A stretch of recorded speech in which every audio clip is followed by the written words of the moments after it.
This old guy DIY video has to do with the technique I used to install some carpet stair treads for a friend. She has this house with an old wooden stairway, and the wood was kind of worn and slippery, so she bought some carpet stair treads from Amazon and asked me to install them. So my expectation was that I would pull off the plastic piece on the back and this would be adhesive and it would stick on there, and I thought I would just press it down flat and it would stay there. But in fact, the back of the stair tread is not adhesive so much as a tacky thing.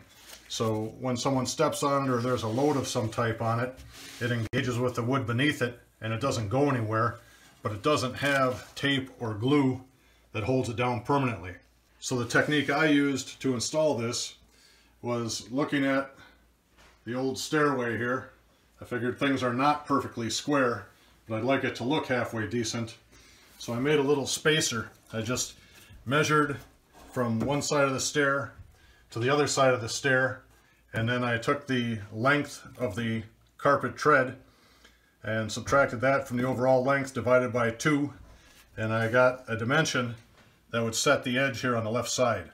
So in this case I think it was about 2.5 inches, and I cut this piece of cardboard as a little spacer. I just took a piece of duct tape and I folded it so I'd have a little handle to pick the thing up, and then when I was doing the job, I just laid that in place against the left edge of the stair. Then I laid this carpet down, and what I did is went through and just put 3 staples, one there, and I took my hand, kind of pushed it flat. I put another staple here in the middle, and then I took my hand and flattened it out to the other side and put a 3rd staple. So the staples keep the thing from going this way and actually coming off the stair. And the tacky stuff that's on the back of the stair tread will engage under load and keep somebody from slipping. But I also thought by attaching it the way that I did, gravity would be my friend. And you can see there's still a little raised area here.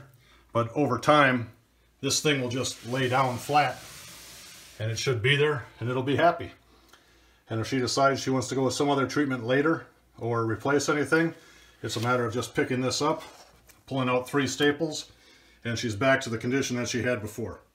And the staples I used were just 3/16 of an inch, and they did a nice job. It's been about a month so far and no complaints.